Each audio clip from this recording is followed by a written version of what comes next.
So what do you think I mean by post-MI?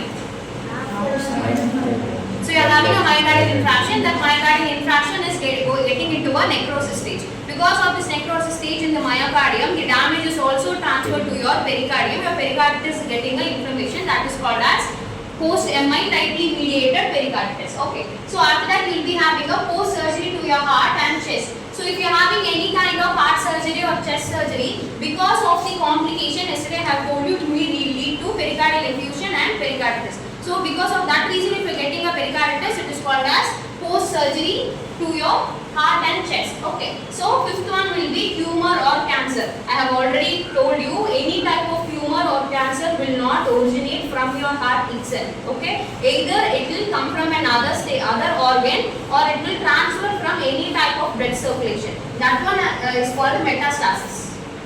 Okay, metastasis is something your heart originally itself do not form any type of tumors or cancer.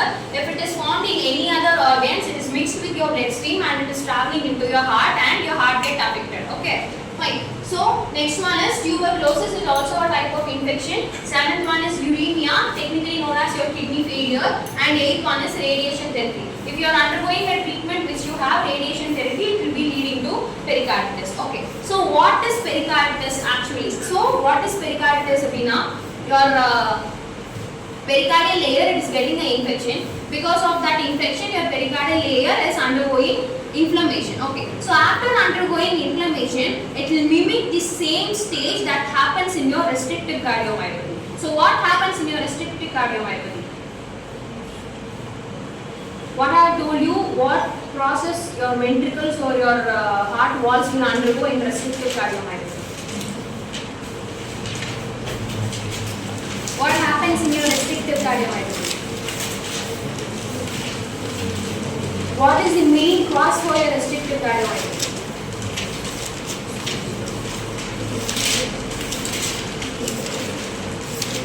See, infiltration. I have already told you. Sarcoidosis, amyloidosis, hemochromatosis, cancer, I have told you, right? So infiltrative condition. Infiltrative condition is something that something is going and sedimenting on your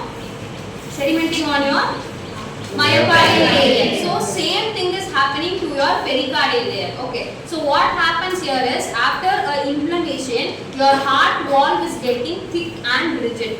It will mimic your restrictive cardiomyopathy. In your restrictive cardiomyopathy, your myocardium will get thick and rigid, whereas in your pericarditis, your pericardial layer is getting thick and rigid.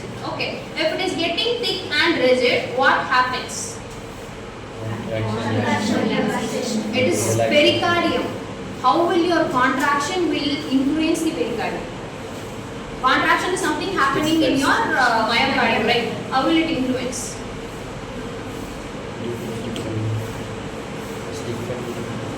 Due to stiffening. Okay. So imagine pericardium is the outermost layer. Okay. The outermost layer is getting stiffened. So your middle layer myocardium, it is kind of fluffy, and it is myocardial layer because it is muscle, it is fluffy, and it is trying to contract and relax. So when it is trying to relax, there is something rigid like a wall standing near it.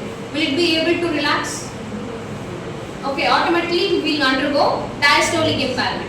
Because there is an diastolic impairment, compliance of the left ventricle or the right ventricle, compliance of your ventricular chambers is getting affected. Because the compliance is getting affected, the contraction speed after that contraction, after that relaxation, it is also getting affected. Hence, there will be a systolic dysfunction also. So first and foremost, in first line, you will be having a diastolic dysfunction because your pericardium is thick and rigid, doesn't allow your myocardium to expand. So there is a fail in relaxation, you will be having a diastolic dysfunction. Because the compliance is affected, that is the preload is affected. How much ever your heart is relaxing, is that much the speed your heart will contract to its extent. Okay. So here your compliance is getting affected. So the contraction right after that compliance is also getting affected. So because of your diastolic dysfunction, your systolic dysfunction is also aiding. Okay, and hence it will lead to heart failure. Because of your systolic dysfunction and diastolic dysfunction, the common symptoms you will be having. Okay, I will be explaining your pathophysiology. Okay, due to etiological features, hardening of the pericardium. Okay, so because of the hardening of the pericardium,